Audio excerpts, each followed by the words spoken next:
Hello everyone, welcome to RK study info YouTube channel.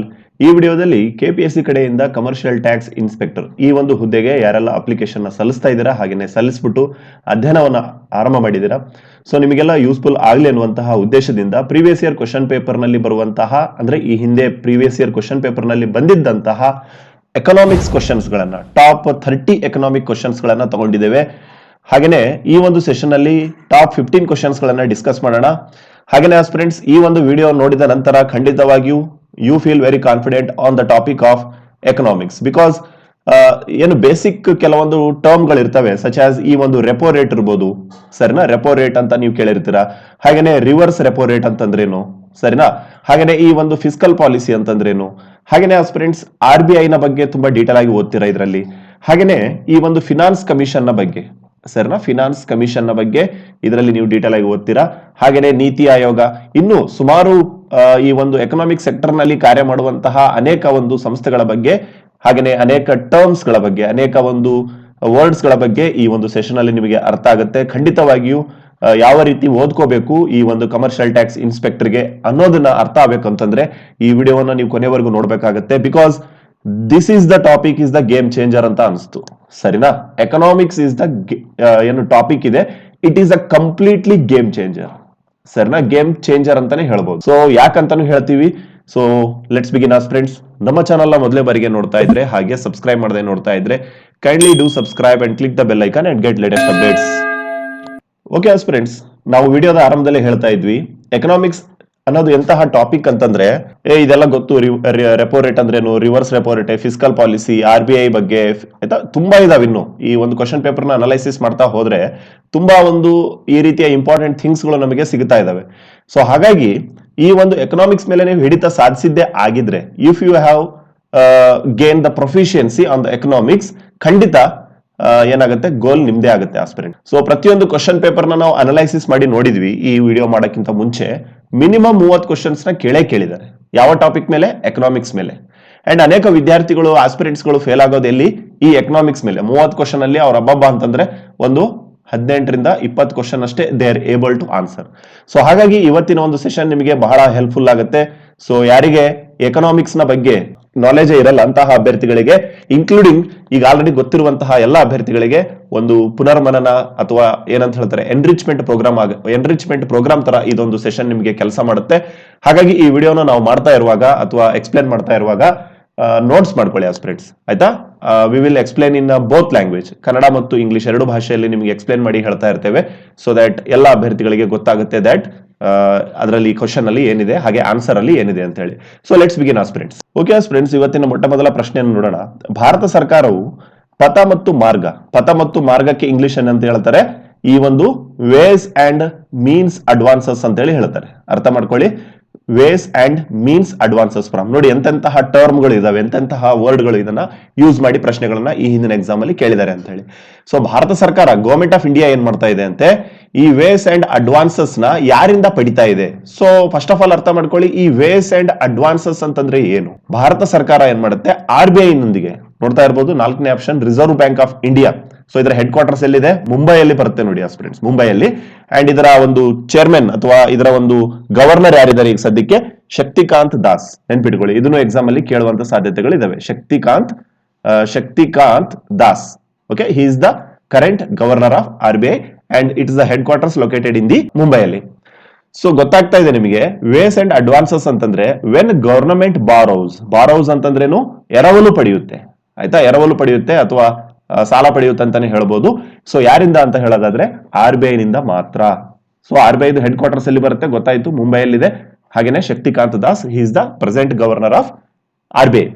ಹಾಗೇನೆ ಇನ್ನು ಉಳಿದಂತಹ ಆಪ್ಷನ್ಸ್ ಗಳೇನಿದಾವೆ, ಇಂಟರ್ನ್ಯಾಷನಲ್ ಮಾನಿಟರಿ ಫಂಡ್, IMF, ನೀವೆಲ್ಲ ಕೇಳಿರ್ತೀರಾ. ಸೊ ಇದೇನ್ ಮಾಡುತ್ತೆ, ಸಸ್ಟೈನಬಲ್ ಡೆವಲಪ್ಮೆಂಟ್ ಗೋಲ್ಸ್ ಮೇಲೆ ನಿಗಾ ಇಟ್ಟಿದೆ. ಸೊ ಎಲ್ಲಾ ದೇಶಗಳು, ಎಲ್ಲಾ ಸದಸ್ಯ ರಾಷ್ಟ್ರಗಳು, 190+ ಮೆಂಬರ್ ಕಂಟ್ರೀಸ್ ಗಳು ಏನಿದಾವೆ, ಈ ಒಂದು ಸಸ್ಟೈನಬಲ್ ಡೆವಲಪ್ಮೆಂಟ್ ಅನ್ನ, ಸುಸ್ಥಿರ ಅಭಿವೃದ್ಧಿಯನ್ನ ಯಾವ ವರ್ಷದ ಒಳಗೆ ಪೂರ್ತಿ ಮಾಡಬೇಕಾಗಿದೆ? 2030ರ ಒಳಗೆ. ಸೊ ಇದನ್ನು ಎಕ್ಸಾಮ್ ಅಲ್ಲಿ ಕೇಳುವಂತ ಸಾಧ್ಯತೆಗಳಿದಾವೆ. ಹಾಗೇನೆ ರಾಷ್ಟ್ರೀಯ ಕೃಷಿ ಮತ್ತು ಗ್ರಾಮೀಣಾಭಿವೃದ್ಧಿ ಬ್ಯಾಂಕ್, ಇಂಗ್ಲಿಷ್ ಅಲ್ಲಿ ಹೇಳೋದಾದ್ರೆ ನಾಬಾರ್ಡ್ ಅಂತ ಹೇಳಿ ಹೇಳ್ತಾರೆ. ನೀವೆಲ್ಲ ಕೇಳಿರ್ತೀರಾ, ಈ national bank for agriculture and rural development. So ಇದರ ಹೆಡ್ ಕ್ವಾರ್ಟರ್ಸ್ ಎಲ್ಲಿ ಬರುತ್ತೆ ಆಸ್ಪಿರೆಂಟ್ಸ್? ಇದರ head quarters, NABARD head quarters ಮುಂಬೈಯಲ್ಲಿ ಬರುತ್ತೆ ನೋಡಿ ಆಸ್ಪಿರೆಂಟ್ಸ್, ಮುಂಬೈ ಅಥವಾ ಬಾಂಬೆಯಲ್ಲಿ ಬರುತ್ತೆ. ಹಾಗೇನೆ ಇದರ ಪ್ರೆಸೆಂಟ್ ಸಿಇಒ ಯಾರಿದ್ದಾರೆ, ಈ ಶಾಜಿ ಕೆವಿ ಅಂತ ಏನಿದ್ದಾರೆ ಆಯ್ತಾ, Shaji K V he is the present chairman of ಅಥವಾ ಸಿಇಒ ಆಫ್ ನಾಬಾರ್ಡ್. ಇದರ ಹೆಡ್ ಕ್ವಾರ್ಟರ್ಸ್ ಎಲ್ಲಿ ಬರುತ್ತೆ, ಮುಂಬೈಯಲ್ಲಿ ಅಂತ ಗೊತ್ತಾಯ್ತು. ಹಾಗೇನೆ State Bank of India once again ಇದರ ಹೆಡ್ ಕ್ವಾರ್ಟರ್ಸ್ ಎಲ್ಲಿ ಬರ್ತಾ ಇದೆ, ಮುಂಬೈಯಲ್ಲಿ ಬರ್ತಾ ಇದೆ ನೋಡಿ. ಹಾಗೇನೆ ಇದರ ಒಂದು ಅಧ್ಯಕ್ಷರು ಅಥವಾ ಇದರ ಒಂದು ಚೇರ್ಮನ್ ಯಾರು ಅಂತ ನಿಮ್ಗೆ ಹೇಳೋದಾದ್ರೆ ದಿನೇಶ್ ಖಾರಾ, ಏನಂತೆ ದಿನೇಶ್ ಖಾರಾ. ಸೊ ಈ ರೀತಿ ನೀವು ಎಕ್ಸಾಮ್ಗೆ ಓದ್ಕೋಬೇಕಾಗುತ್ತೆ ಆಸ್ಪಿರೆಂಟ್ಸ್. ಸೊ ಗೊತ್ತಾಗಿದೆ ನಿಮಗೆ ಪಥ ಮತ್ತು ಮಾರ್ಗ ಮುಂಗಡಗಳಿಂದ ಇವರಿಂದ ಪಡೆದಿದೆ. ವೇಸ್ ಅಂಡ್ ಅಡ್ವಾನ್ಸಸ್ ನ ಎಲ್ಲಿಂದ ಪಡಿತಾರೆ, ಭಾರತ ಸರ್ಕಾರಕ್ಕೆ ಏನಾದ್ರೂ ಆರ್ಥಿಕತೆಯ ಅವಶ್ಯಕತೆ ಬಿದ್ದಾಗ ಆರ್ ಬಿ ಐ ಇಂದ ಪಡೆಯಲಾಗುತ್ತೆ ಆಸ್ಪಿರೆಂಟ್ಸ್. ಸೊ ಆರ್ ಬಿ ಐದು ಹೆಡ್ ಕ್ವಾರ್ಟರ್ಸ್ ಗೊತ್ತಾಯ್ತು. ಹಾಗೆ ಆರ್ ಬಿ ಐದು ಈ ಗವರ್ನರ್ ಯಾರಿದ್ದಾರೆ ಅಂತ ಗೊತ್ತಾಯ್ತು, ಸ್ಟೇಟ್ ಬ್ಯಾಂಕ್ ಗವರ್ನರ್ ಯಾರು ಅಂತ ಗೊತ್ತಾಯ್ತು ಅಥವಾ ಚೇರ್ಮನ್ ಯಾರು ಅಂತ ಗೊತ್ತಾಯ್ತು. ಈ ಮೂರು ಏನು ಡಿಪಾರ್ಟ್ಮೆಂಟ್ ಗಳಿದಾವೆ, ಈ ನಿಧಿಗಳಿದಾವೆ, ಅದರ ಹೆಡ್ ಕ್ವಾರ್ಟರ್ಸ್ ಗಳು ಗೊತ್ತಾಯ್ತು ಆಸ್ಪಿರೆಂಟ್ಸ್. ಹಾಗೇನೆ ಸುಸ್ಥಿರ ಅಭಿವೃದ್ಧಿ ಬಗ್ಗೆ ನಿಮಗೆ ಗೊತ್ತಾಯ್ತು, ಈ ಒಂದು ಸಸ್ಟೈನಬಲ್ ಡೆವಲಪ್ಮೆಂಟ್ ಗೋಲ್ಸ್ ಅಂತ ಹೇಳಿ ಹೇಳ್ತಾರೆ ನೋಡಿ. ಈ ರೀತಿ ನೀವು ಅಧ್ಯಯನ ಮಾಡಿದ್ದೇ ಆಗಿದ್ರೆ ಖಂಡಿತ ನೀವೇನಾಗ್ತೀರಾ, ಕಮರ್ಷಿಯಲ್ ಟ್ಯಾಕ್ಸ್ ಡಿಪಾರ್ಟ್ಮೆಂಟ್ ಅಲ್ಲಿ ಅಧಿಕಾರಿಯಾಗಿ ಗ್ಯಾರಂಟಿ ಸೆಲೆಕ್ಟ್ ಆಗೇ ಆಗ್ತೀರಾ ಆಸ್ಪಿರೆಂಟ್ಸ್. ಓಕೆ, ಎರಡನೇ ಪ್ರಶ್ನೆ ನೋಡೋಣ. Which one of the following item is not included in the current account of India's BOP ಅಂತ ಕೇಳ್ತಾರೆ. ಫಸ್ಟ್ ಆಫ್ ಆಲ್ ಅರ್ಥ ಮಾಡ್ಕೊಳ್ಳಿ, ಈ ಬಿಒಪಿ ಅಂತಂದ್ರೆ ಏನು ಅಂತ ಹೇಳಿ.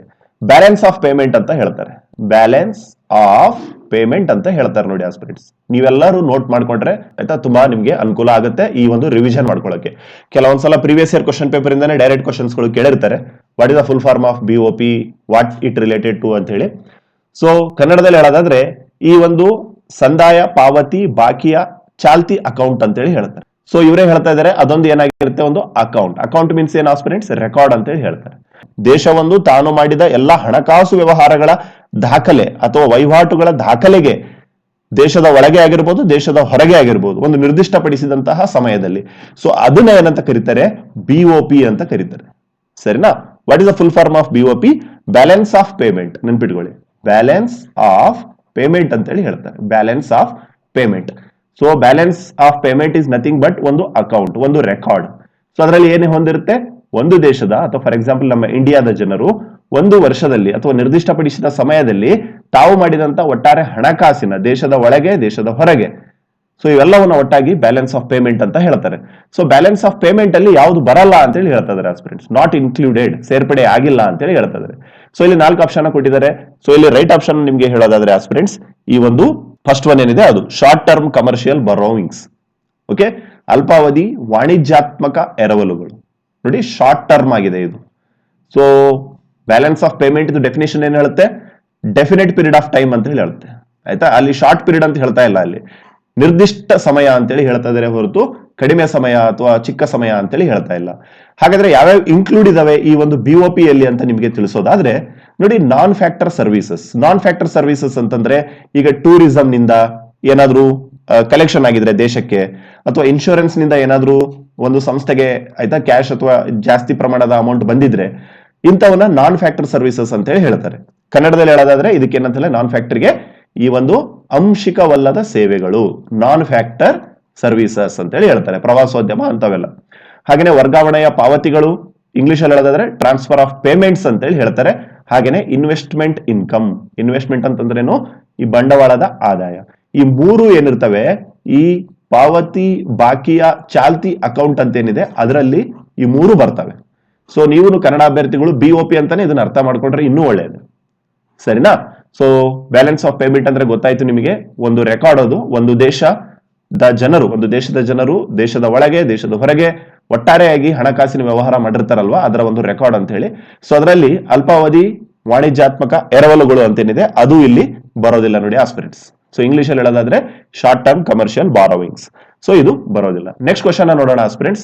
ಐ ಹೋಪ್ ನಿಮ್ಗೆ ಗೊತ್ತಾಗ್ತಾ ಇದೆ. ಸೊ ವಿಡಿಯೋ ನಿಮ್ಗೆ ಇಷ್ಟ ಆಗ್ತಾ ಇದ್ರೆ ಲೈಕ್ ಮಾಡಿ, ಬಿಕಾಸ್ ನಮ್ಗೆ ಗೊತ್ತಾಗುತ್ತೆ ನಿಮ್ಗೆ ಅರ್ಥ ಆಗ್ತಾ ಇದೆನಾ ಇಲ್ಲ. ಹಾಗೇನೆ ಆಯ್ತಾ, ಇನ್ನು ಯಾವ ರೀತಿ ನಿಮಗೆ ಈ ಒಂದು ವಿಡಿಯೋಸ್ಗಳ ಮೂಲಕ ನಿಮಗೆ ಈ ಒಂದು ಕಮರ್ಷಿಯಲ್ ಟ್ಯಾಕ್ಸ್ ಇನ್ಸ್ಪೆಕ್ಟರ್ ಹುದ್ದೆಗೆ ತಯಾರಿಯನ್ನ ನಿಮಗೆ ಮಾಡಿಸಬಹುದು ಅಂತ ಹೇಳಿ. ಸೊ ಹಾಗಾಗಿ ವಿಡಿಯೋಗೆ ಲೈಕ್ ಮಾಡಿ, ಚಾನಲ್ನ ಇನ್ನೂ ಯಾರು ಸಬ್ಸ್ಕ್ರೈಬ್ ಮಾಡದೆ ನೋಡ್ತಾ ಇದ್ದೀರಾ ಸಬ್ಸ್ಕ್ರೈಬ್ ಮಾಡ್ಕೊಳ್ಳಿ ಆಸ್ಪಿರೆಂಟ್ಸ್. 23ನೇ ಪ್ರಶ್ನೆ ನೋಡೋಣ ಆಸ್ಪಿರೆಂಟ್ಸ್. ಈ ಕೆಳಗಿನ ಯಾವ ಸಂವಿಧಾನ ತಿದ್ದುಪಡಿಯು which one of the following constitution amendment introduced ಅಂತೇಳಿ ಹೇಳ್ತಾ ಇದ್ದಾರೆ ಆಯ್ತಾ. ಸರಕು ಸೇವೆಗಳ ತೆರಿಗೆಗೆ ಅವಕಾಶವನ್ನ ಕಲ್ಪಿಸಿದೆ ಅಂತೇಳಿ ಪ್ರಶ್ನೆ ಈ ಹಿಂದಿನ ಎಕ್ಸಾಮ್ ಅಲ್ಲಿ ಕೇಳಿದ್ರು ನೋಡಿ. ಸೊ ಸರಕು ಮತ್ತು ಸೇವೆಗಳ ತೆರಿಗೆ, ಐ ಹೋಪ್ ನಿಮ್ಗೆ ಇದು ಗೊತ್ತಿರುತ್ತೆ, ಬಹಳ ಚಿರಪರಿಚಿತ. GST ಅಂತೇಳಿ ಹೇಳ್ತಾರೆ, ಗೂಡ್ಸ್ ಮತ್ತೆ ಸರ್ವಿಸ್ ಟ್ಯಾಕ್ಸ್ ಅಂತೇಳಿ ಹೇಳ್ತಾರೆ ಇಂಗ್ಲಿಷ್ ಅಲ್ಲಿ. ನಮ್ಮ ದೇಶದಲ್ಲಿ ಬೇರೆ ಬೇರೆ ಬೇರೆ ಬೇರೆ ರೀತಿಯ ತೆರಿಗೆಗಳು ಇತ್ತು, ನಿಮ್ಗೆಲ್ಲ ಗೊತ್ತಿರುತ್ತೆ, ಸರಿನಾ. ಈ 2015ಕ್ಕಿಂತ ಮುಂಚೆ ಪ್ರತಿಯೊಂದಕ್ಕೆ ಬೇರೆ ಬೇರೆ ತೆರಿಗೆ ಇತ್ತು. ಸೊ ಗವರ್ನಮೆಂಟ್ ಗೊತ್ತಾಗ್ತಾ ಇದ್ದಿಲ್ಲ ದಟ್ ಯಾವ ಅಮೌಂಟ್ ಎಲ್ಲಿಂದ ಬರ್ತಾ ಇದೆ, ಯಾವ ಕ್ಷೇತ್ರಕ್ಕೆ ಜಾಸ್ತಿ ಇಂಪಾರ್ಟೆನ್ಸ್ ಕೊಡಬೇಕು, ಅವೆಲ್ಲ ಗೊತ್ತಾಗ್ತಾ ಇರಲಿಲ್ಲ. ಸೊ ಎಲ್ಲಾ ಟ್ಯಾಕ್ಸ್ ಗಳನ್ನ ಅರ್ಥ ಮಾಡ್ಕೊಳ್ಳಿ, ಎಲ್ಲಾ ರೀತಿಯ ತೆರಿಗೆಗಳನ್ನ, ಎಲ್ಲಾ ರೀತಿಯ ಟ್ಯಾಕ್ಸ್ ಗಳನ್ನ ಒಂದೇ ಛಾವಣಿ ಅಡಿಯಲ್ಲಿ, ಒಂದೇ ರೂಫ್ ನ ಅಡಿಯಲ್ಲಿ ತಂದಂತಹ ಒಂದೇ ಒಂದು ತೆರಿಗೆ ವ್ಯವಸ್ಥೆ ಅಂತಂದ್ರೆ ಅದುವೇ ಆಯ್ತಾ GST ಅಂತೇಳಿ ಹೇಳ್ತಾರೆ. ಸೊ ಇದನ್ನ GST ಅನ್ನ ಈ ಒಂದು 122ನೇ ಅಮೆಂಡ್ಮೆಂಟ್ ಬಿಲ್ ಅಂತೇಳಿ ಹೇಳ್ತಾರೆ, ಆಯ್ತಾ. ಇಲ್ಲಿ ನೀವು ನೋಡ್ತಾ ಇರಬಹುದು 2014ರ 122ನೇ ತಿದ್ದುಪಡಿ ಇಂಟ್ರೊಡ್ಯೂಸ್ ಮಾಡಲಾಗುತ್ತೆ. ಇಂಟ್ರೊಡ್ಯೂಸ್ ನೆನ್ಪಿಟ್ಕೊಳ್ಳಿ, ಇಂಟ್ರೊಡ್ಯೂಸ್ ಅಂತಂದ್ರೇನು, ಅವಕಾಶವನ್ನ ಕಲ್ಪಿಸೋದು. ಓಕೆ, ಈ ರೀತಿಯ ಒಂದು ತೆರಿಗೆ ಇದೆ, ಈ ರೀತಿಯ ಒಂದು ತೆರಿಗೆಯನ್ನ ನಾವು ಜಾರಿಗೆ ಮಾಡೋಣ ಅಂತ ಇಡೀ ದೇಶದ ಜನರಿಗೆ ತಿದ್ದುಪಡಿಯ ಮೂಲಕ ಅವಕಾಶವನ್ನ ಕಲ್ಪಿಸಿ 2014ರ 122ನೇ ತಿದ್ದುಪಡಿ. ಹಾಗೇನೆ ತುಂಬಾ ಜನ ಆಸ್ಪಿರೆಂಟ್ಸ್ ಗಳ ಕನ್ಫ್ಯೂಷನ್ ಇದೆ, ಏನಿದು, ಈ ಒಂದು ಸಾಂವಿಧಾನಿಕ ತಿದ್ದುಪಡಿ ಕಾಯ್ದೆಯಾಗಿ ಜಾರಿಗೆ ಬಂತು. ನೋಡಿ, ಈ ರೀತಿಯ ಒಂದು ಟ್ಯಾಕ್ಸ್ ಇದೆ, ಇದಕ್ಕೆ ಭಾರತಕ್ಕೆ ತಗೊಂಡ್ಬರೋಣ ಅಂತ ಹೇಳಿ ಒಂದು ಕಾಯ್ದೆಯನ್ನ ಏನ್ ಮಾಡ್ತಾರೆ, ಇಲ್ಲಿ ಒಂದು ಇಂಟ್ರಡಕ್ಷನ್ ಮಾಡ್ತಾರೆ, ಒಂದು ಅವಕಾಶದ ಬಗ್ಗೆ ಅಲ್ಲಿ ಹೇಳಲಾಗುತ್ತೆ, ಎಲ್ಲಿ 122ನೇ ತಿದ್ದುಪಡಿಯಲ್ಲಿ, ಸರಿನಾ. ಹಾಗೇನೆ 101ನೇ ತಿದ್ದುಪಡಿ ಕಾಯ್ದೆ, ನೋಡಿ ಇಲ್ಲಿ ಕಾಯ್ದೆ ಅಂತ ನಾವು ಯೂಸ್ ಮಾಡ್ತಾ ಇದೀವಿ, ಇಂಗ್ಲಿಷ್ ಅಲ್ಲಿ ಹೇಳೋದಾದ್ರೆ ಆಕ್ಟ್ ಅಂತ ಹೇಳಿ ಹೇಳ್ತಾರೆ ಇದನ್ನ, ಕಾಯ್ದೆ. ಇನ್ನು ನಿಮ್ಗೆ ಸಿಂಪಲ್ ಆಗಿ ಹೇಳೋದಾದ್ರೆ ಲಾ ಅಂತ ಹೇಳಬಹುದು, ಕಾನೂನು. ಸೊ ಇದು ಕಾನೂನಾತ್ಮಕವಾಗಿ ಯಾವಾಗ ಅಥವಾ ಯಾವ ಒಂದು ತಿದ್ದುಪಡಿ ಕಾಯ್ದೆಯ ಮೂಲಕ ಜಾರಿಗೆ ಬಂತು ಅಂತ ಹೇಳೋದಾದ್ರೆ 101ನೇ ತಿದ್ದುಪಡಿ ಕಾಯ್ದೆ. ಸೊ ಎಕ್ಸಾಮ್ ಅಲ್ಲಿ ಕನ್ಫ್ಯೂಸ್ ಮಾಡೋದಕ್ಕೆ ಕೇಳ್ತಾರೆ.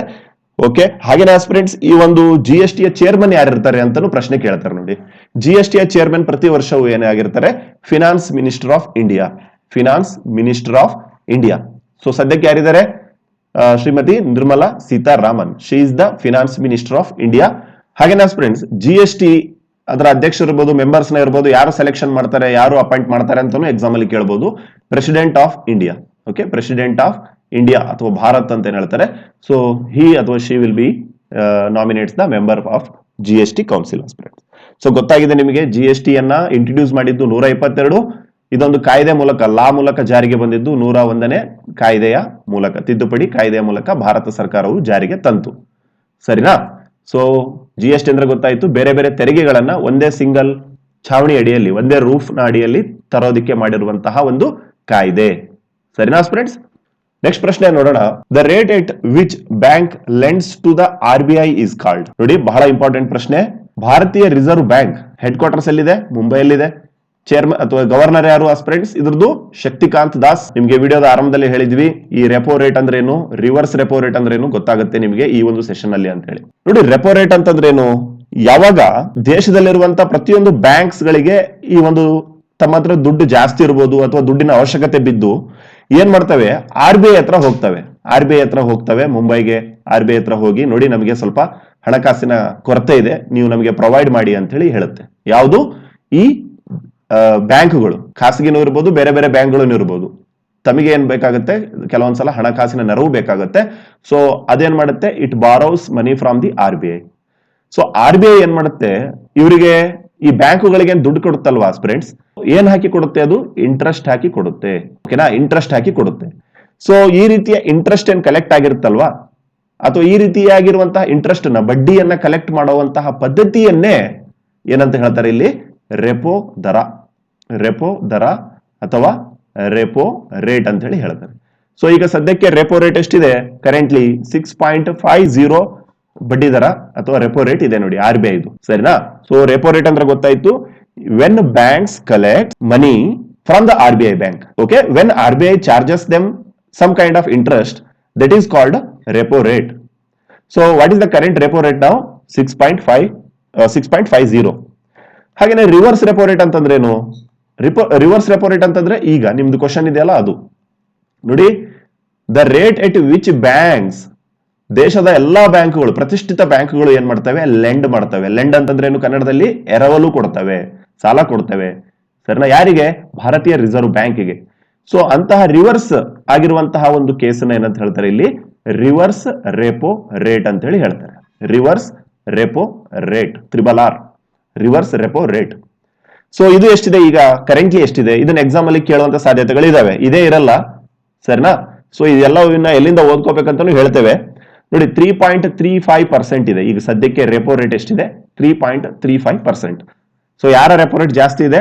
Of course reserve bank of India. So ಗೊತ್ತಾಯ್ತು ನಿಮಗೆ ಈ ಒಂದು ರಿವರ್ಸ್ ರೆಪೋ ರೇಟ್ ಹಾಗೆ ರೆಪೋ ರೇಟ್ ಅಂದ್ರೆ ಏನು ಅಂತ ಹೇಳಿ, ಆಯ್ತಾ? ನಮ್ಮ ದೇಶದಲ್ಲಿ ಹಣಕಾಸಿನ ಸಮತೋಲನವನ್ನ ಕಾಪಾಡ್ಕೊಳ್ಳೋದಕ್ಕೆ ಏನ್ ಮಾಡುತ್ತೆ ಭಾರತೀಯ ರಿಸರ್ವ್ ಬ್ಯಾಂಕ್ ಏನ್ ಮಾಡುತ್ತೆ, ಈ ಪ್ರೈವೇಟ್ ಬ್ಯಾಂಕುಗಳಿಂದ ಅಥವಾ ಬೇರೆ ಬೇರೆ ಬ್ಯಾಂಕುಗಳಿಂದ ತನಗೆ ಬೇಕಾಗಿರುವಂತಹ ಹಣವನ್ನ ಅಥವಾ ಏನು ಅಮೌಂಟ್ ಇರುತ್ತೆ ಅದನ್ನ ಏನ್ ಮಾಡುತ್ತೆ, ಎರವಲು ಪಡೆಯುತ್ತೆ ಆಸ್ಪಿರೆಂಟ್ಸ್. ಸೊ ಅದನ್ನೇ ರಿವರ್ಸ್ ರೆಪೋ ರೇಟ್ ಅಂತ ಹೇಳಿ ಹೇಳ್ತಾರೆ. ಸೊ ನಿಮಗೆಲ್ಲ ಗೊತ್ತಾಗ್ತಾ ಇದೆ. ನೆಕ್ಸ್ಟ್ ಪ್ರಶ್ನೆ ನೋಡೋಣ, 25ನೇ ಪ್ರಶ್ನೆಯನ್ನ, 25th ಕ್ವಶನ್ ನೋಡೋಣ. ಆದ್ಯತಾ ವಲಯಗಳ ಮುಂಗಡಗಳ ಮೇರೆಗೆ ಆದ್ಯತಾ ವಲಯಗಳಿಗೆ ಯಾವ ಶೇಕಡಾವಾರಿನಂತೆ ಗೃಹ ಕೃತ್ಯ ಬ್ಯಾಂಕುಗಳ ನಿವ್ವಳ ಸಾಲವನ್ನು ಒದಗಿಸಲಾಗುತ್ತದೆ? As per priority sector advances, what percentage of net credit of domestic banks to be provided to priority sectors? ಈ ದೇಶದಲ್ಲಿರುವಂತಹ ಪ್ರತಿಯೊಂದು ಬ್ಯಾಂಕ್ಗಳು, ಎಸ್ಪೆಷಲಿ ಡೊಮೆಸ್ಟಿಕ್ ಬ್ಯಾಂಕ್ಸ್ಗಳು, ಪಬ್ಲಿಕ್ ಏನ್ ಸರ್ವಿಸ್ ಅನ್ನ ಕೊಡ್ತಾ ಇರ್ತಾವಲ್ವಾ, ಆ ಎಲ್ಲಾ ಬ್ಯಾಂಕ್ಸ್ಗಳು ಏನ್ ಮಾಡ್ಬೇಕಾಗುತ್ತೆ, ತಮ್ಮ ಒಂದು ಮುಂಗಡ ಪತ್ರವನ್ನ ಓದುತ್ತಾ ಇರುವಾಗ ಅಥವಾ ಮಾಡ್ತಾ ಇರುವಾಗ ಇಷ್ಟು ಪರ್ಸೆಂಟ್ ಅಂತ ಹೇಳಿ ಭಾರತ ಸರ್ಕಾರ ಏನ್ ಮಾಡಿದೆ, ಅವುಗಳಿಗೆ ಕೊಡ್ಲೇಬೇಕು, ಅವುಗಳಿಗೆ ಫಸ್ಟ್ ಪ್ರಿಯಾರಿಟಿ ಕೊಡ್ಲೇಬೇಕು ಅಂತೇಳಿ ಇವುಗಳಿಗೆ ಆರ್ಡರ್ ನ ಮಾಡಿದೆ. ಗವರ್ಮೆಂಟ್ ಆಫ್ ಇಂಡಿಯಾ ಏನ್ ಮಾಡಿದೆ, ಬ್ಯಾಂಕುಗಳಿಗೆ either it is a domestic bank or private bank whatever, so ಅದು ಆರ್ಡರ್ ನ ಮಾಡಿದೆ ದಟ್ ಪ್ರಿಯಾರಿಟಿ ಸೆಕ್ಟರ್ ನ ನೀವು ಜಾಸ್ತಿ ಬೆಂಬಲ ಕೊಡಬೇಕು ಅಂತ ಹೇಳಿ. ಈ ಪ್ರಿಯಾರಿಟಿ ಸೆಕ್ಟರ್ ಅಲ್ಲಿ ಯಾವ್ಯಾವ ಬರ್ತವೆ, ಆದ್ಯತಾ ವಲಯಗಳು ಯಾವ್ಯಾವ ಬರ್ತವೆ? ಸೊ ಆದ್ಯತಾ ವಲಯ ಇದ್ರ ಹೆಸರೇ ಹೇಳ್ತಾ ಇದೆ, ಅಗ್ರಿಕಲ್ಚರ್ ಅಂತ ನಾವು ಹೇಳೋಣ. ಹಾಗೇನೆ ಮೈಕ್ರೋ ಬಿಸ್ನೆಸಸ್ ಅಂತ ಹೇಳ್ತಾರೆ, ಚಿಕ್ಕ ಪುಟ್ಟ ವ್ಯಾಪಾರಿಗಳು. ಹಾಗೇನೆ ಸ್ಮಾಲ್ ಎಂಟರ್ಪ್ರೈಸಸ್, ಎಜುಕೇಶನ್ಗೆ ಲೋನ್ ಅನ್ನು ಕೊಡಬಹುದು. ಹಾಗೇನೆ ಹೌಸಿಂಗಿಗೆ ಲೋನ್ ಅನ್ನು ಕೊಡಬಹುದು ಬ್ಯಾಂಕ್ಗಳು. ಹಾಗೇನೆ ಎಕ್ಸ್ಪೋರ್ಟ್, ಭಾರತದಿಂದ ಬೇರೆ ದೇಶ ಕಡೆ ಹೋಗ್ತಾ ಇದೆ, ಅದಕ್ಕೆ ಬೆಂಬಲವನ್ನು ಕೊಡಬೇಕಾಗತ್ತೆ. ಇವೆಲ್ಲವೂ ಏನಂತ ಹೇಳ್ತಾರೆ, ಈ ಒಂದು ಟಾಪ್ ಪ್ರಿಯಾರಿಟಿ ಅಂತ ಹೇಳಿ ಹೇಳ್ತಾರೆ, ಆದ್ಯತಾ ವಲಯಗಳು ಅಂತೇಳಿ ಹೇಳ್ತಾರೆ. ಸೊ ಬ್ಯಾಂಕ್ಗಳು ಏನ್ ಮಾಡ್ಬೇಕಾಗತ್ತೆ, ಇಷ್ಟು ಪರ್ಸೆಂಟ್ ಅಂತ ಹೇಳಿ ಆದ್ಯತಾ ವಲಯಗಳಿಗೆ ಶೇಕಡಾವಾರನ್ನ ಏನ್ ಮಾಡ್ಬೇಕು, ಅವು ಸಾಲವನ್ನ ಒದಗಿಸಲೇಬೇಕು. ಫಸ್ಟ್ ಪ್ರಿಯಾರಿಟಿ ಅವರಿಗೆನೆ. ಸೊ ಎಷ್ಟು ಪರ್ಸೆಂಟ್ ಅಂತ ಕೇಳ್ತಾ ಇದಾರೆ, ಅದು ಎಷ್ಟು ಪರ್ಸೆಂಟ್ ಕೊಡ್ಬೇಕು ಅಂತಂದ್ರೆ 40%. ಓಕೆ, 40% ಅದು ಏನಾಗುತ್ತೆ, ಎಲ್ಲಾ ಬ್ಯಾಂಕ್ಗಳು ಈ ಪ್ರೈಮರಿ ವಲಯಗೆ, ಆದ್ಯತಾ ವಲಯಗಳಿಗೆ ಹಣವನ್ನ ಕೊಡ್ತಾ ಇದಾವೆ. ನೋಡಿ ಎಷ್ಟು ಡೆಪ್ತ್ ಆಗಿ ನೀವು ಓದ್ಕೋಬೇಕು ಅಂತ ಹೇಳಿ ಈಗ ಗೊತ್ತಾಗ್ತಾ ಇದೆ. ನೆಕ್ಸ್ಟ್ ಪ್ರಶ್ನೆ ನೋಡೋಣ, ಅಥವಾ ನಿಮ್ಸ್ ಅಂತ ಹೇಳಿ ಹೇಳ್ತಾರೆ. ಈ ನಿಮ್ಸ್ ಅಂದ್ರೆ ಏನು ಅಂತ ಹೇಳಿ ಪ್ರಶ್ನೆಯನ್ನ ಕೇಳಿದಾರೆ ನೋಡಿ. What is the meant by water NIMZs ಅಂತ ಹೇಳಿ ಕೇಳ್ತಾ ಇದ್ದಾರೆ. Water NIMZs. ಸೊ ಇಲ್ಲಿ ರೈಟ್ ಆಪ್ಷನ್ ಹೇಳೋದಾದ್ರೆ ಫಸ್ಟ್ ಒನ್ ಏನಿದೆ ಅದು aspirants, national investment and manufacturing zones. ನೆನ್ಪಿಟ್ಕೊಳ್ಳಿ, national investment and manufacturing zone. ಕನ್ನಡದಲ್ಲಿ ಹೇಳೋದಾದ್ರೆ ಈ ಒಂದು ರಾಷ್ಟ್ರೀಯ ಬಂಡವಾಳ, ನ್ಯಾಷನಲ್ ಇನ್ವೆಸ್ಟ್ಮೆಂಟ್, ತಯಾರಿಕಾ ವಲಯಗಳು, ಮ್ಯಾನುಫ್ಯಾಕ್ಚರಿಂಗ್ ಝೋನ್ಸ್ ಅಂತೇಳಿ ಹೇಳ್ತಾ ಇದ್ದಾರೆ, NIMZ. ಸೊ ನಿಮಗೆ ಇಷ್ಟು ದಿನ ಏನ್ ಗೊತ್ತಿತ್ತು, ಈ ಒಂದು SEZ ಬಗ್ಗೆ ಗೊತ್ತಿತ್ತು. ಐ ಹೋಪ್ ನಿಮ್ಗೆಲ್ಲ ಗೊತ್ತಿರುತ್ತೆ. SEZ ಅಂತಂದ್ರೇನು, ಸ್ಪೆಷಲ್ ಎಕನಾಮಿಕ್ ಝೋನ್ ಅಂತೇಳಿ ಹೇಳ್ತಾರೆ. SEZ ಅಂದ್ರೇನು, ಸ್ಪೆಷಲ್ ಎಕನಾಮಿಕ್ ಝೋನ್ ಅಂತೇಳಿ ಹೇಳ್ತಾರೆ. ಸೊ ಈಗ ನೋಡಿ, ನೀವು ಹೊಸದಾಗಿ ಏನ್ ಕಲಿತಾ ಇದ್ದೀರಿ, ಈಗ ನಿಮ್ಸ್ ಅಂತೇಳಿ ಹೇಳ್ತಾರೆ. ನಿಮ್ಸ್ ಅಂತಂದ್ರೇನು, national investment and manufacturing zone ಅಂತೇಳಿ ಹೇಳ್ತಾರೆ, ವಲಯ. ಸೊ ಈ ಒಂದು ಯೋಜನೆ ಅಡಿಯಲ್ಲಿ ಮೊಟ್ಟ ಮೊದಲ ನಿಮ್ಸ್ ಎಲ್ಲಿ ಸ್ಥಾಪನೆ ಆಯ್ತು ಅಂತಾನು ಕೇಳ್ತಾರೆ. ಮೊಟ್ಟ ಮೊದಲ ನಿಮ್ಸ್ ಎಲ್ಲಿ ಸ್ಥಾಪನೆ ಆಗುತ್ತೆ, ಆಂಧ್ರ ಪ್ರದೇಶದಲ್ಲಿ ಸ್ಥಾಪನೆ ಆಗುತ್ತೆ. ಸೊ ಒಟ್ಟಾರೆಯಾಗಿ 16 ನಿಮ್ಸ್ ಗಳನ್ನ ಮಾಡಬೇಕು ಅಂತ ಹೇಳಿ ಭಾರತ ಸರ್ಕಾರ ಏನ್ ಮಾಡಿದೆ, ಇಂಟ್ರೆಸ್ಟ್ ಅನ್ನ ತಗೊಂಡಿದೆ. ಸೊ ನಿಮ್ಸ್ ಅಂದ್ರೆ ಅರ್ಥ ಮಾಡ್ಕೊಳ್ಳಿ, ರಾಷ್ಟ್ರ ಏನ್ ಮಾಡುತ್ತೆ, ಬಂಡವಾಳಗಳನ್ನ ತಗೊಂಡ್ಬರುತ್ತೆ. ಅದು ಡೊಮೆಸ್ಟಿಕ್ ಆಗಿರ್ಬೋದು, ಇಂಟರ್ನ್ಯಾಷನಲ್ ವೇಸ್ ಗಳಿಂದ ಆಗಿರ್ಬೋದು. ಆಯ್ತಾ? ಡೊಮೆಸ್ಟಿಕ್ ಅಂತಂದ್ರೇನು, ನಮ್ಮ ದೇಶದ ಒಳಗಡೆಯಿಂದ ಅಥವಾ ಅಂತಾರಾಷ್ಟ್ರೀಯ ನಿಧಿಗಳಿಂದ ಈ ವಲಯಗಳನ್ನ ಏನ್ ಮಾಡಿರ್ತಾರಲ್ವಾ, ಝೋನ್ ಗಳನ್ನ ಏನ್ ಮಾಡಿರ್ತಾರೆ, ಕೈಗಾರಿಕಾ ಝೋನ್ಗಳು. ಸೊ ಅವುಗಳಿಗೆ FDI ಅನ್ನ ನೇರವಾಗಿ ವಿದೇಶಗಳಿಂದ ಏನ್ ಮಾಡ್ತಾರೆ, ಬಿಸ್ನೆಸ್ ಪೀಪಲ್ ಗಳಿಗೆ ಸಪೋರ್ಟ್ ಅನ್ನು ಕೊಟ್ಟು ಅಲ್ಲಿ ಇಂಡಸ್ಟ್ರಿಗಳನ್ನ ಅಥವಾ ಎಕನಾಮಿಕ್ ಝೋನ್ ಅನ್ನ ಆರಂಭ ಮಾಡುವಂತಹ ಒಂದು ಹೊಸದಾಗಿರುವಂತಹ ಕಾನ್ಸೆಪ್ಟ್ ಇದು. ಸೊ ಭಾರತ ಸರ್ಕಾರ ಒಟ್ಟಾರೆಯಾಗಿ ನಿಮ್ಗೆ ಹೇಳಿದ್ವಿ ನಾವು 16 ನಿಮ್ಸ್ ಗಳನ್ನ ಆರಂಭ ಮಾಡಬೇಕು ಅಂತ ಹೇಳಿ ಡಿಸೈಡ್ ಮಾಡಿದೆ. ಸೊ ಒಂದು ಆಲ್ರೆಡಿ ಸ್ಟಾರ್ಟ್ ಆಗಿದೆ. ಎಲ್ಲಿ? ಮೊಟ್ಟ ಮೊದಲ ನಿಮ್ಸ್ ಆಂಧ್ರ ಪ್ರದೇಶದಲ್ಲಿ ಆಸ್ಪಿರೆಂಟ್. I4 ನೀತಿ ಅಂದರೆ ಏನು ಅಂತೇಳಿ ಕೇಳಿದ್ರು ಈ ಹಿಂದಿನ ಎಕ್ಸಾಮ್ ಅಲ್ಲಿ. What is meant by Karnataka's I4? Okay friends, ಈ ಒಂದು ಯೋಜನೆ ಅಡಿಯಲ್ಲಿ ಏನಾಗುತ್ತೆ ಅಂತ ಹೇಳೋದಾದ್ರೆ ನೋಡಿ, ಯೋಜನೆ ಹೆಸರೇನಿದೆ I4. ಈ ಭೂಮಿಯನ್ನ ಅಲಾಟ್ಮೆಂಟ್ ಮಾಡಲಾಗುತ್ತೆ, ಲ್ಯಾಂಡ್ ಅನ್ನ ಅಲಾಟ್ಮೆಂಟ್ ಮಾಡಲಾಗುತ್ತೆ ವೆರಿ ಲೋಯೆಸ್ಟ್ ಪ್ರೈಸ್ ಅಲ್ಲಿ.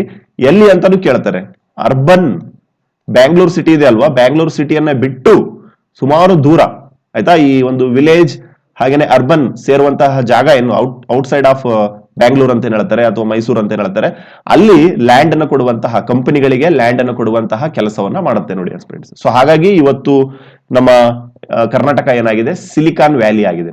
ಸಿಲಿಕಾನ್ ವ್ಯಾಲಿ ಆಫ್ ಇಂಡಿಯಾ ಅಂತೇಳಿ ಹೇಳ್ತಾರೆ, ಸಿಲಿಕಾನ್ ವ್ಯಾಲಿ ಆಫ್ ಇಂಡಿಯಾ. ಹಾಗೇನೆ ಹೈಯೆಸ್ಟ್ ಈ ಒಂದು ಯೂನಿಕಾರ್ನ್ ಅಂತೇಳಿ ಹೇಳ್ತಾರೆ. ಯೂನಿಕಾರ್ನ್ಸ್ ಅಂತಂದ್ರೆ ಏನು, ಎಕ್ಸಾಮ್ ಅಲ್ಲಿ ಕೇಳ್ತಾರೆ ನೋಡಿ, ಯೂನಿಕಾರ್ನ್ ಅಂದ್ರೆ ಏನು ಅಂತ ಹೇಳಿ. ಯೂನಿಕಾರ್ನ್ ಅಂತಂದ್ರೆ ಯಾವಾಗ ಒಂದು ಬಿಸ್ನೆಸ್, ಯಾವಾಗ ಒಂದು ಸ್ಟಾರ್ಟ್ಅಪ್, ಓಕೆ, ಸ್ಟಾರ್ಟ್ಅಪ್ ನೀವೆಲ್ಲ ಕೇಳಿರ್ತೀರಾ, ಒಂದು ಹೊಸ ಉದ್ಯಮ ಈ ಒಂದು ಬಿಲಿಯನ್ ಡಾಲರ್ನ ಕ್ರಾಸ್ ಆಗುತ್ತೆ. $1 ಬಿಲಿಯನ್ ಏನು ಕ್ರಾಸ್ ಆಗುತ್ತಲ್ವಾ, ಅವಾಗ ಏನಂತ ಹೇಳ್ತಾರೆ, ಅದಕ್ಕೆ ಈ ಒಂದು ಯೂನಿಕಾರ್ನ್ ಅಂತೇಳಿ ಹೇಳ್ತಾರೆ. ಸೊ ಇಡೀ ಇಂಡಿಯಾದಲ್ಲಿ ಜಾಸ್ತಿ ಯೂನಿಕಾರ್ನ್ಗಳು ಎಲ್ಲಿ ಇದಾವೆ ಅಂತಾನೂ ಪ್ರಶ್ನೆ ಕೇಳಬಹುದು, ನಮ್ಮ ಪ್ರೀತಿಯ ಬ್ಯಾಂಗ್ಳೂರಲ್ಲಿ. ಸೊ ಈ I4 ಪಾಲಿಸಿಯನ್ನ ಗವರ್ನಮೆಂಟ್ ಆಫ್ ಕರ್ನಾಟಕ ಜಾರಿಗೆ ತಂದಿದೆ. ಮಾಹಿತಿ ತಂತ್ರಜ್ಞಾನ ಆಧಾರಿತ ಸೇವೆಗಳು, ನಾವೀನ್ಯ ಮತ್ತೆ ಉತ್ತೇಜನ ನೀತಿಯನ್ನ ಮಾಡೋದಕ್ಕೆ ಇಂಡಸ್ಟ್ರಿಗಳಿಗೆ ಏನ್ ಕೊಡಲಾಗುತ್ತೆ, ವೆರಿ ಲೋಯೆಸ್ಟ್ ಪ್ರೈಸ್ ಅಲ್ಲಿ ಅವರಿಗೆ ಈ ಒಂದು ಭೂಮಿಯನ್ನ ಪ್ರದಾನ ಮಾಡಲಾಗುತ್ತದೆ ಆಸ್ಪಿರೆಂಟ್ಸ್. ಓಕೆ ಆಸ್ಪಿರೆಂಟ್ಸ್, ನೆಕ್ಸ್ಟ್ ಪ್ರಶ್ನೆ ನೋಡೋಣ. 22ನೇ ಪ್ರಶ್ನೆ, ಯಾವ ಮಾನದಂಡಗಳ ಮೇರೆಗೆ ಸ್ಮಾರ್ಟ್ ಸಿಟಿ ಅಥವಾ ಸ್ಮಾರ್ಟ್ ನಗರಗಳ ನಿಯೋಗದಡಿ ಸಂಭಾವ್ಯ ಸ್ಮಾರ್ಟ್ ಸಿಟಿಗಳನ್ನು ಗುರುತಿಸಲಾಗುತ್ತದೆ? On what are the basis ಅಥವಾ what are the criteria smart cities are identified ಅಂತ ಹೇಳಿ ಹೇಳ್ತಾ ಇದ್ದಾರೆ under the mission of smart city mission. ನೋಡಿ, ಇದು ಸ್ಮಾರ್ಟ್ ಸಿಟಿ ಮಿಷನ್ ಅಂತಂದ್ರೆ ಏನು, ಇಷ್ಟೊತ್ತು ನಾವು ಏನ್ ಡಿಸ್ಕಸ್ ಮಾಡಿದ್ವಿ, ಇನ್ಫಾರ್ಮೇಶನ್ ಟೆಕ್ನಾಲಜಿ ಎನೇಬಲ್ಡ್ ಸರ್ವಿಸಸ್ ಅಥವಾ ಇಂಟರ್ನೆಟ್ ಆಫ್ ಥಿಂಗ್ಸ್ ಅಂತೇಳಿ ಹೇಳ್ತಾರೆ. ಇಂಟರ್ನೆಟ್ ಆಫ್ ಥಿಂಗ್ಸ್ ಇದನ್ನು ಎಕ್ಸಾಮ್ ಅಲ್ಲಿ ಕೇಳ್ತಾರೆ ನೋಡಿ, ಇಂಟರ್ನೆಟ್ ಆಫ್ ಥಿಂಗ್ಸ್ ಅಂತೇಳಿ ಸಮಾವೇಶಗಳನ್ನ ಮಾಡ್ತಾರೆ, ಸರಿನಾ, ಸಮಾವೇಶಗಳನ್ನ ಮಾಡ್ತಾ ಇರ್ತಾರೆ, ಅದ್ರ ಮೇಲೇನು ಪ್ರಶ್ನೆಗಳನ್ನ ಕೇಳ್ತಾರೆ. ದೇಶದ ಕೆಲವೊಂದು ಟಾಪ್ ಸಿಟೀಸ್ಗಳು ಏನು ಡೆವಲಪ್ಮೆಂಟಲ್ ಸಿಟೀಸ್ಗಳು ಏನಿರ್ತವೆ ಅವುಗಳಿಗೆ ಸ್ಮಾರ್ಟ್ ಸಿಟಿ ಪ್ರಾಜೆಕ್ಟ್ ಅಂತ ಹೇಳಿ ಭಾರತ ಸರ್ಕಾರ 2015ರಲ್ಲಿ ಏನ್ ಮಾಡಿದೆ, ಒಂದು ಯೋಜನೆಯನ್ನ ಜಾರಿಗೆ ತಂದಿದೆ. ಸೊ ಆ ಒಂದು ಸ್ಮಾರ್ಟ್ ಸಿಟಿಯನ್ನ ಯಾವ ಒಂದು ಬೇಸ್ ಮೇಲೆ ಸೆಲೆಕ್ಟ್ ಮಾಡ್ತಾರೆ ಅಂತ ಹೇಳಿ ಕೇಳ್ತಾರೆ. ಆಯ್ತಾ, ಸ್ಮಾರ್ಟ್ ಸಿಟಿ ಅಂತಂದ್ರೆ ಏನಾದ್ರೂ ಬೇಕಲ್ವಾ ಅರ್ಹತೆಗಳು. ಸೊ ಯಾವ ಅರ್ಹತೆ ಮೇಲೆ ಸೆಲೆಕ್ಟ್ ಮಾಡ್ತಾರೆ ಅಂತ ಕೇಳಿದ್ದಾರೆ. ಸೊ ರಾಜ್ಯಗಳಲ್ಲಿನ ನಗರ ಜನಸಂಖ್ಯೆ ಮತ್ತು ರಾಜ್ಯದಲ್ಲಿನ ಶಾಸನೋಕ್ತ ನಗರಗಳ ಸಂಖ್ಯೆಗೆ ಸಮಾನವಾಗಿರುವಂತಹ ತೂಕ ಮೌಲ್ಯವನ್ನ ನೀಡುವುದು. ಏನಂಗಂದ್ರೆ ಇಂಗ್ಲಿಷ್ ಅಲ್ಲಿ equal weightage to the urban as well as ಈ ಒಂದು number of statutory towns. Statutory towns ಅಂತಂದ್ರೆ ಯಾವ್ಯಾವ ಬರ್ತವೆ? ಸೊ ಅರ್ಬನ್ ಅಂದ್ರೆ ಗೊತ್ತಾಯ್ತು ನಿಮಗೆ, ನಮ್ಮ ದೇಶದಲ್ಲಿರುವಂತಹ ಅಥವಾ ರಾಜ್ಯದಲ್ಲಿರುವಂತಹ ಪ್ರಖ್ಯಾತ ನಗರಗಳಿಗೆ ಪ್ಲಸ್ ಈ ಒಂದು ಸ್ಟ್ಯಾಚ್ಯುಟರಿ ಟೌನ್ಸ್ ಅಂತ ಹೇಳಿ ಹೇಳ್ತಾರೆ. ಶಾಸನೋಕ್ತ ಅಥವಾ ಶಾಸನಬದ್ಧ ನಗರಗಳು. ಶಾಸನಬದ್ಧ ನಗರಗಳು ಅಂದ್ರೆ ಯಾವ ಬರ್ತವೆ? ಮುನ್ಸಿಪಾಲಿಟೀಸ್. ಆಯ್ತಾ, ಮುನ್ಸಿಪಾಲಿಟೀಸ್ಗಳು ಬರ್ತಾವ ತಾನೆ, ನಗರಸಭೆಗಳು, ಮಹಾನಗರ ಪಾಲಿಕೆಗಳು. ಸೊ ಅವೆಲ್ಲವನ್ನ ಏನಂತ ಕರೀತಾರೆ ಇಲ್ಲಿ? ಸ್ಟ್ಯಾಚ್ಯುಟರಿ ಟೌನ್ಸ್ ಅಂತ ಹೇಳಿ ಹೇಳ್ತಾರೆ. ಸೊ ಆ ಸ್ಟ್ಯಾಚ್ಯುಟರಿ ಟೌನ್ಸ್ ಮತ್ತೆ ಅರ್ಬನ್ ನಡುವೆ ಏನು ಒಂದು ಜಾಸ್ತಿ ಡಿಫರೆನ್ಸ್ ಇರಬಾರ್ದು, 50-50% ಅಂತ ಹೇಳ್ತಾ ಇದಾರೆ ಇಲ್ಲಿ, ಸರಿನಾ? ಎಷ್ಟು? 50-50 ವೇಟೇಜ್, ಈಕ್ವಲ್ ವೇಟೇಜ್. 50% ದೊಡ್ಡ ದೊಡ್ಡ ನಗರಗಳನ್ನ ತಗೊಂಡ್ರೆ 50% ಯಾವ್ದನ್ನ ತಗೊಳ್ತಾರೆ? ಸೆಮಿ ಸಿಟಿಗಳು ಅಥವಾ ಸೆಮಿ ಸ್ಮಾರ್ಟ್ ಸಿಟಿಗಳನ್ನ ಅಥವಾ ನಗರಗಳನ್ನ ಇಲ್ಲಿ ತಗೊಳ್ತಾ ಇದಾರೆ ನೋಡಿ. ದೊಡ್ಡ ದೊಡ್ಡ ನಗರಗಳಿಗೂ ಅಷ್ಟು ವೇಟೇಜ್ ಕೊಡ್ಲೇಬೇಕು, ಹಾಗೇನೆ ಶಾಸನಬದ್ಧ ನಗರಗಳಿಗೂ ಅಷ್ಟೇ ವೇಟೇಜ್ ನ ಕೊಟ್ಟು ಏನ್ ಮಾಡ್ತಾರೆ? ಸ್ಮಾರ್ಟ್ ಸಿಟಿಗಳಿಗೆ, ಯೋಜನೆಗಳಿಗೆ ನಗರಗಳನ್ನ ಸೆಲೆಕ್ಟ್ ಮಾಡ್ತಾರೆ. ಸೊ ಕರ್ನಾಟಕದಲ್ಲಿ ಎಷ್ಟು ಸ್ಮಾರ್ಟ್ ಸಿಟಿ ಯೋಜನೆಗಳನ್ನ ಜಾರಿಯಲ್ಲಿ ಇದಾವೆ ಅಂತ ಹೇಳೋದಾದ್ರೆ 7 ಜಿಲ್ಲೆಗಳು ಅಥವಾ 7 ನಗರಗಳು. ಸೊ ಯಾವ್ಯಾವ ಅಂತಾನು ಎಕ್ಸಾಮ್ ಅಲ್ಲಿ ಕೇಳ್ತಾರೆ. ಬೆಳಗಾವಿ. ಸೊ ಬೆಳಗಾವಿ ಏನಾಗುತ್ತೆ? ಫಸ್ಟ್ ಸಿಟಿ ನೋಡಿ, ಸ್ಮಾರ್ಟ್ ಸಿಟಿ ಮಿಷನ್ ಅಂಡರ್ ನಲ್ಲಿ ಸೆಲೆಕ್ಟ್ ಆದಂತಹ ಮೊಟ್ಟ ಮೊದಲ ಸಿಟಿ ಯಾವುದು? ಬೆಳಗಾವಿ. ಹಾಗೇನೆ ದಾವಣಗೆರೆ, ಹುಬ್ಳಿ ಒಂದೇ ಅಲ್ಲ, ಹುಬ್ಳಿ ಧಾರವಾಡ, ಮೈಸೂರು, ಶಿವಮೊಗ್ಗ, ಹಾಗೇನೆ friends Tumakuru, Bengaluru. So Bengaluru last selection ಆಗುತ್ತೆ, ಬೆಳಗಾವಿ ಏನಾಗುತ್ತೆ? ಫಸ್ಟ್ ಸೆಲೆಕ್ಷನ್ ಆಗುತ್ತೆ. ಯಾವುದು? Smart city mission, smart city ಯೋಜನೆ ಅಡಿಯಲ್ಲಿ ಸೆಲೆಕ್ಟ್ ಆದಂತ ಮೊಟ್ಟ ಮೊದಲ ನಗರ ಯಾವುದು? ಬೆಳಗಾವಿ. ಹಾಗೇನೆ ಲಾಸ್ಟ್ ಸಿಟಿ ಯಾವುದು? ಬೆಂಗಳೂರು. ಓಕೆ ಫ್ರೆಂಡ್ಸ್, ನೆಕ್ಸ್ಟ್ ಪ್ರಶ್ನೆ ನೋಡೋಣ. ಬೇಗ ಎಲ್ಲಾ ಪ್ರಶ್ನೆಗಳನ್ನ ಡಿಸ್ಕಸ್ ಮಾಡೋಣ, 15 ಪ್ರಶ್ನೆಗಳನ್ನ. So among the following which is the major recommendation of 14th finance commission ಅಂತ ಹೇಳಿ ಹೇಳ್ತಾರೆ. ಈ ಒಂದು ಹಣಕಾಸು ಆಯೋಗ ಅಂತೇಳಿ ಹೇಳ್ತಾರೆ ಫ್ರೆಂಡ್ಸ್. ಹಣಕಾಸು ಆಯೋಗದ 14ನೇ ಹಣಕಾಸು ಆಯೋಗದ ಪ್ರಮುಖ ಶಿಫಾರಸುಗಳು ಯಾವುದು ಅಂತ ಹೇಳಿ ಕೇಳ್ತಾ ಇದಾರೆ. ಸೊ ಇದಕ್ಕೆ ರೈಟ್ ಆಪ್ಷನ್ ಹೇಳೋದಾದ್ರೆ enhanced the share of the state and central divisible pool from the current 32% to 42%. ಅಂದ್ರೆ ಈ ಕೇಂದ್ರದಿಂದ ರಾಜ್ಯಗಳಿಗೆ ಬರಬೇಕಾಗಿರುವಂತಹ ತೆರಿಗೆಯ ಮೊತ್ತ ಏನಿದೆ 32% ಇಂದ 42%ಗೆ ಏರಿಸಲಾಯಿತು. ಯಾವ ಒಂದು ಮೇರೆಗೆ? 14ನೇ ಹಣಕಾಸು ಆಯೋಗದ ಶಿಫಾರಸ್ಸಿನ ಮೇರೆಗೆ. ಸೊ ಈ ಒಂದು ಹಣಕಾಸು ಆಯೋಗ ಅಂತಂದ್ರೆ ಏನು, ಆಕ್ಚುಲಿ ಏನ್ ಕೆಲಸ ಮಾಡುತ್ತೆ ಅಂತ ಹೇಳೋದಾದ್ರೆ, ಇದು ಬಹಳ ಇಂಪಾರ್ಟೆಂಟ್ಲಿ ಈ ಸೆಂಟ್ರಲ್ ಗವರ್ನಮೆಂಟ್ ಏನ್ ಮಾಡುತ್ತೆ? ಟ್ಯಾಕ್ಸ್ ಅನ್ನ ಕಲೆಕ್ಟ್ ಮಾಡುತ್ತೆ ರಾಜ್ಯಗಳಿಂದ, ಎಸ್ಪೆಷಲಿ GST ಏನಿದೆ, ಆಯ್ತಾ, ಡೈರೆಕ್ಟ್ ಆಗಿ ಎಲ್ಲಿಗೆ ಹೋಗುತ್ತೆ? ಅದು ಕೇಂದ್ರ ಸರ್ಕಾರಕ್ಕೆ ಹೋಗುತ್ತೆ. ಸೊ ಆ ಎಲ್ಲ ಈ ರೀತಿಯ GST ಟ್ಯಾಕ್ಸ್ ಇರ್ಬೋದು, ಬೇರೆ ಬೇರೆ ಟ್ಯಾಕ್ಸ್ ಗಳನ್ನ ಹಂಚಿಕೆ ಮಾಡಬೇಕು ಯಾವುದು? ಕೇಂದ್ರ ಸರ್ಕಾರ. ಸೊ ಅದು ಎಷ್ಟು % ಹಂಚಿಕೆ ಮಾಡಬೇಕು ಅಂತ ಡಿಸೈಡ್ ಮಾಡೋದೇ ಯಾವುದು? ಈ ಒಂದು ಹಣಕಾಸು ಆಯೋಗ. ನೆನಪಿರ್ಲಿ, ಹಣಕಾಸು ಆಯೋಗದ ಮೇಲೆ ಪ್ರಶ್ನೆಗಳನ್ನ ಕೇಳ್ತಾರೆ ನೋಡಿ ಆಸ್ಪಿರೆಂಟ್ಸ್. ಹಾಗಾದ್ರೆ ಈ 14ನೇ ಹಣಕಾಸು ಆಯೋಗ ಎಷ್ಟು ಪರ್ಸೆಂಟ್ ಇಂದ ಎಷ್ಟು ಪರ್ಸೆಂಟ್ ಕೊಡಬೇಕು ಅಂತ ಹೇಳಿತ್ತು ಕೇಂದ್ರ ಸರ್ಕಾರಕ್ಕೆ? 32% ಇಂದ ಹಿಡ್ಕೊಂಡು 42% ವರೆಗೂ ನೀವು ಜಾಸ್ತಿ ಕೇಂದ್ರಗಳಿಗೆ, ಈ ರಾಜ್ಯಗಳಿಗೆ ಕೊಡ್ಲೇಬೇಕು ಅಂತ ಹೇಳಿತ್ತು. ಹಾಗೇನೆ ಈ ಒಂದು 14ನೇ ಹಣಕಾಸು ಆಯೋಗದ ಅಧ್ಯಕ್ಷರನ್ನು ಸಹ ಎಕ್ಸಾಮ್ ಅಲ್ಲಿ ಕೇಳುವಂತ ಸಾಧ್ಯತೆಗಳಿದಾವೆ, ಯಾಕಂದ್ರೆ ಬಹಳ ಇಂಪಾರ್ಟೆಂಟ್ ಡಿಸಿಷನ್ ಆಗುತ್ತೆ ಅಲ್ಲಿ. ಸೊ ಹಾಗಾಗಿ Y V. Reddy, okay, Y V. Reddy, he was the 14th, ಅವರೇನಾಗ್ತಾರೆ 14ನೇ ಹಣಕಾಸು ಆಯೋಗದ ಅಧ್ಯಕ್ಷರಾಗಿರ್ತಾರೆ ಆಸ್ಪಿರೆಂಟ್ಸ್, ಅಥವಾ ಚೇರ್ಮನ್ ಆಗಿರ್ತಾರೆ. ಹಾಗೇನೆ ಈ ವೈ.ವಿ. ರೆಡ್ಡಿ ಅವರು ಏನಾಗಿರ್ತಾರೆ, RBI ನ ರಿಟೈರ್ಡ್ ಗವರ್ನರ್ ಆಗಿದ್ರು, ಸರಿನಾ? ಸೊ ವೈ.ವಿ. ರೆಡ್ಡಿ ಅವರನ್ನ 14th ಹಣಕಾಸು ಆಯೋಗದ ಅಧ್ಯಕ್ಷರನ್ನಾಗಿ, ಚೇರ್ಮನ್ ಆಗಿ ಮಾಡಲಾಗುತ್ತೆ.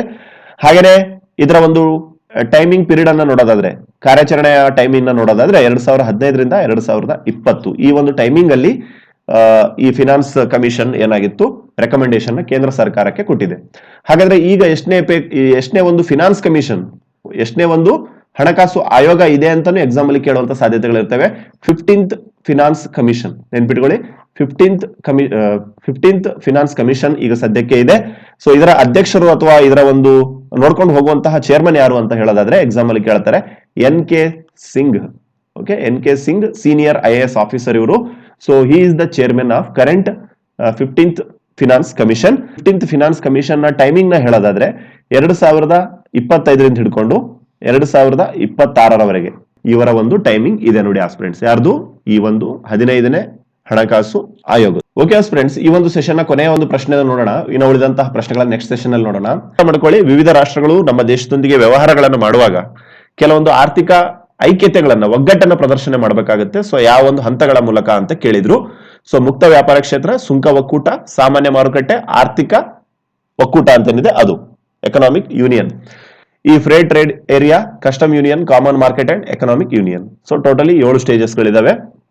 ಸೊ ಐ ಹೋಪ್ ನಿಮ್ಗೆ ಇಷ್ಟೊತ್ತು ಈ ಎಕನಾಮಿಕ್ಸ್ ಮೇಲಿನ ಎಲ್ಲ ಪ್ರಶ್ನೆಗಳು ಅರ್ಥ ಆಗಿದೆ ಅಂತ ಹೇಳಿ ಭಾವಿಸ್ತೇವೆ. ಸೊ ನಿಮಗೆ ಕೆಲವೊಂದು ಹೋಮ್ವರ್ಕ್ ಕ್ವಶನ್ಸ್ ಗಳನ್ನ ಕೊಡ್ತೇವೆ, ಯಾರ್ಯಾರಿಗೆ ಗೊತ್ತಿದೆ ಕಾಮೆಂಟ್ ಸೆಕ್ಷನ್ ಅಲ್ಲಿ ಆನ್ಸರ್ ಮಾಡಿ. ಸೊ ಫಸ್ಟ್ ಕ್ವಶನ್ ಈಸ್, ಮೊದಲ ಕ್ವಶನ್, ಈ 14th ಫಿನಾನ್ಸ್ ಕಮಿಷನ್ ನ ಅಧ್ಯಕ್ಷರು ಯಾರಾಗಿದ್ರು, ಹಾಗೆ 15th ಫಿನಾನ್ಸ್ ಕಮಿಷನ್ ನ ಅಧ್ಯಕ್ಷರು ಈಗ ಸದ್ಯಕ್ಕೆ ಯಾರಿದ್ದಾರೆ? ಸೊ ಎರಡನ್ನೂ ಆನ್ಸರ್ ಮಾಡಿ ಕಾಮೆಂಟ್ ಸೆಕ್ಷನ್ ಅಲ್ಲಿ. ಯಾರ್ಯಾರ್ದು ರೈಟ್ ಆಪ್ಷನ್ ಇರುತ್ತೆ ಅದಕ್ಕೆ ಹಾರ್ಟ್ ಆಪ್ಷನ್ ಕೊಡ್ತೇವೆ, ಸೊ ದಟ್ ಎಲ್ಲರಿಗೂ ಗೊತ್ತಾಗುತ್ತೆ ಅದೇ ರೈಟ್ ಆನ್ಸರ್ ಅಂತ ಹೇಳಿ. ಹಾಗೇನೆ repo rate, okay, repo rate ಮತ್ತೆ ರಿವರ್ಸ್ ರೆಪೋ ರೇಟ್ ಅಂತಂದ್ರೆ ಏನು, ಅವೆರಡು ಎಷ್ಟೆಷ್ಟು ಪರ್ಸೆಂಟ್ ಇದಾವೆ ಈಗ ಸದ್ಯಕ್ಕೆ, ಅದನ್ನ ಸಹ ನೀವು ಕಾಮೆಂಟ್ ಸೆಕ್ಷನ್ ಅಲ್ಲಿ ಕಮೆಂಟ್ ಮಾಡಿ. ಹಾಗೇನೆ ಫ್ರೆಂಡ್ಸ್, ಈ ಒಂದು ನಿಮ್ಸ್, ಓಕೆ, ನಿಮ್ಸ್ ಅಂತ ಏನಿದೆ ನೀವೇನ್ ಮಾಡಿ ಮೆನ್ಷನ್ ಮಾಡಿ.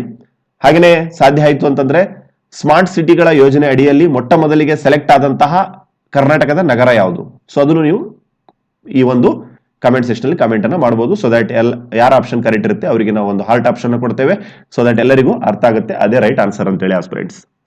ಸೊ ಐ ಹೋಪ್ ನಿಮಗೆ ಬಹಳ ಡೀಪ್ ಲೆವೆಲ್ ಅಲ್ಲಿ ಎಕನಾಮಿಕ್ಸ್ ಮೇಲೆ ಕ್ವಶನ್ಸ್ ಗಳನ್ನ ಕವರ್ ಮಾಡಿದ್ದೇವೆ. ಸೊ ನಿಮಗೆ ಈಸಿಯಾಗಿ ಅರ್ಥ ಆಗಿದೆ ಅಂತ ಅನ್ಕೊಳ್ತೇವೆ. ವಿಡಿಯೋ ಇಷ್ಟ ಆಯ್ತು ಅಂತಂದ್ರೆ ದಯಮಾಡಿ ಲೈಕ್ ಅನ್ನ ಕೊಡಿ. ಹಾಗೇನೆ ಈ ಒಂದು ಕಮರ್ಷಿಯಲ್ ಟ್ಯಾಕ್ಸ್ ಇನ್ಸ್ಪೆಕ್ಟರ್ಗೆ ಯಾವ ರೀತಿ ಓದ್ಕೋಬೇಕು ಅಂತಂದ್ರೆ, ಈ ಎಲ್ಲ ಕ್ವಶನ್ಸ್ ಗಳು ಎಲ್ಲಿಂದ ಕವರ್ ಆಗಿರ್ತಾವ ಅಂತಂದ್ರೆ, ಈ ಪ್ರಜಾವಾಣಿ ನ್ಯೂಸ್ ಪೇಪರ್ ಬರುತ್ತೆ ಅಲ್ವಾ, ಕನ್ನಡದ ಅಭ್ಯರ್ಥಿಗಳಿಗೆ ಪ್ರಜಾವಾಣಿ ನ್ಯೂಸ್ ಪೇಪರ್ ಬರುತ್ತಲ್ವಾ, ಅದರಲ್ಲಿ ವಾಣಿಜ್ಯ ಅಂತ ಇರುತ್ತೆ ನೋಡಿ, ವಾಣಿಜ್ಯ ಅಂತ ಹೇಳಿ ಇರುತ್ತೆ ಅಲ್ವಾ. ಸೊ ಅದನ್ನ ನೀವೇನ್ ಮಾಡಿ ಅಟ್ಲೀಸ್ಟ್ ಈ ಒಂದು ವರ್ಷದ್ದು ಆಯ್ತಾ, 1 ವರ್ಷದ್ದು ಅಥವಾ ಒಂದು ಲಾಸ್ಟ್ 6 ಮಂತ್ ಇಂದು ಏನ್ ಮಾಡಿ ವಾಣಿಜ್ಯ ಅಥವಾ ಕಾಮರ್ಸ್ ಅಂತ ಏನಿರುತ್ತೆ ಆ ಪಾರ್ಟ್ ನ ಸ್ವಲ್ಪ ಓದ್ಕೊಂಡು ಅಲ್ಲಿ ಏನೇನು ವರ್ಡ್ಸ್ ಗಳಿದಾವೆ, ಏನೇನು ಟರ್ಮ್ಸ್ ಗಳನ್ನ ಯೂಸ್ ಮಾಡ್ತಾ ಇದ್ದಾರೆ ಅದನ್ನೆಲ್ಲವನ್ನ ನೋಟ್ ಮಾಡ್ಕೊಳ್ಳಿ, ಸರಿನಾ ಫ್ರೆಂಡ್ಸ್. ಸೊ ಇದು ನಿಮಗೆ ಕಷ್ಟ ಆಯ್ತು ಅಂತಂದ್ರೆ ಖಂಡಿತವಾಗಿಯೂ ಎಕನಾಮಿಕ್ಸ್ ಮೇಲೆ ಈ ರೀತಿಯ ಕ್ವಶನ್ಸ್ ಗಳು ಯಾವ ಬರ್ಬೋದು ಅನ್ನೋದನ್ನ ಒಂದು ಅವೇರ್ನೆಸ್ ವಿಡಿಯೋವನ್ನ ನಾವು ಮಾಡ್ತೇವೆ, ಸರಿನಾ. ಸೊ ಹಾಗಾಗಿ ಇನ್ನೂ ಯಾರು ಚಾನಲ್ ಸಬ್ಸ್ಕ್ರೈಬ್ ಮಾಡದೆ ನೋಡ್ತಾ ಇದಾರೆ ಸಬ್ಸ್ಕ್ರೈಬ್ ಮಾಡ್ಕೊಳ್ಳಿ. ಹಾಗೆ ಇಂಗ್ಲಿಷ್ ಅಭ್ಯರ್ಥಿಗಳು the Hindu, okay, the Hindu ಅಥವಾ ಈ ಟೈಮ್ಸ್ ಆಫ್ ಇಂಡಿಯಾ ಏನಿದೆ ಅದನ್ನ, ಏನು ಕಾಮರ್ಸ್ ಸೆಕ್ಷನ್ ಇದೆ ಅದನ್ನ ನೀವು ಓದ್ಕೋಬಹುದು. ಸೊ ಖಂಡಿತ ನಿಮಗೆ ಪ್ರತಿ ಸಲ ಎಕ್ಸಾಮ್ ಅಲ್ಲಿ ಏನ್ ಕೇಳ್ತಾ ಇದಾರೆ, 30 ಕ್ವಶನ್ ಕೇಳ್ತಾ ಇದಾರೆ. ಸೊ ಹಾಗಾಗಿ ವಿಡಿಯೋದ ಆರಂಭದಲ್ಲಿ ಹೇಳಿದ್ವಿ, it is a game changer, ಸರಿನಾ. ನೀವು ಯಾವ ಸಬ್ಜೆಕ್ಟ್ ನ ಸ್ಕಿಪ್ ಮಾಡ್ತಿರೋ ಬಿಡ್ತಿರೋ ಗೊತ್ತಿಲ್ಲ, ಬಟ್ ಎಲ್ಲ ಓದ್ಲೇಬೇಕು. ಈ ಎಕನಾಮಿಕ್ಸ್ ನ ಮಾತ್ರ ಕಂಪಲ್ಸರಿ ಓದ್ಕೊಳ್ಳಿ.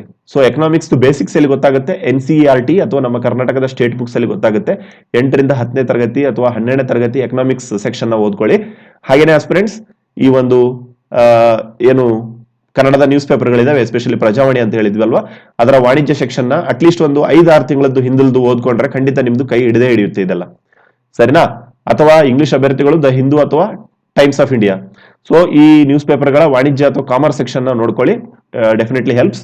ಅಥವಾ ಒಂದು ಎಕನಾಮಿಕ್ಸ್ ಮೇಲೆ ಡೆಡಿಕೇಟೆಡ್ ವಿಡಿಯೋನ ಮಾಡ್ತೇವೆ. ಸೊ ಈ ರೀತಿ ಎಲ್ಲಾ ಟರ್ಮ್ಗಳನ್ನ, ಎಲ್ಲಾ ಅಂಕಿ ಅಂಶಗಳನ್ನ ನಾವಲ್ಲಿ ಎಕ್ಸ್ಪ್ಲೈನ್ ಮಾಡ್ತೇವೆ. ಸೊ ದಟ್ ನಿಮಗೆ ಎಕ್ಸಾಮಿಗೆ ಅದು ಗ್ಯಾರಂಟಿ ಹೆಲ್ಪ್ ಹಾಗೆ ಆಗುತ್ತೆ ಆಸ್ಪಿರೆಂಟ್ಸ್.